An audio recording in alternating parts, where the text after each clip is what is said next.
চট্টগ্রামের কর্ণফুলীতে বাংলাদেশ ইসলামী ছাত্র শিবিরের কর্মী সমাবেশ অনুষ্ঠিত হয়েছে। শুক্রবার ২৭ সেপ্টেম্বর উপজেলার চর পাথরঘাটা হল ২১ কমিউনিটি সেন্টারে এই সমাবেশ অনুষ্ঠিত হয়। ছাত্র শিবির কর্ণফুলী থানা সভাপতি মোহাম্মদ শের আলী মুর্তজার সভাপতিত্বে কর্মী সমাবেশে প্রধান অতিথি ছিলেন ছাত্র শিবির চট্টগ্রাম জেলা পশ্চিমের সভাপতি আইবুল ইসলাম। ছাত্র শিবির কর্ণফুলী থানা সেক্রেটারি সাইম উদ্দিনের সঞ্চালনায় এতে প্রধান মেহমান ছিলেন দক্ষিণ জেলা জামায়াতের দফতর সম্পাদক নুরুল হক এবং প্রধান আলোচক ছিলেন দক্ষিণ জেলা ছাত্র শিবিরের সাবেক সভাপতি মোহাম্মদ শাহাদাত হোসেন।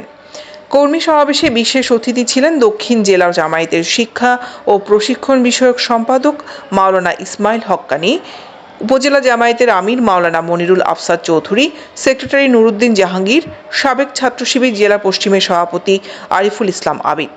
এতে বক্তারা বলেন, ইসলামী ছাত্র শিবিরের কর্মীদের দীর্ঘ ১৬ বছর যে জুলুম নির্যাতন করা হয়েছে তার বদলা নিতে হবে, তবে সেই বদলা কাউকে আঘাত করে নয়, আদর্শিকভাবে গড়ে উঠে দেশ গড়ার মাধ্যমে।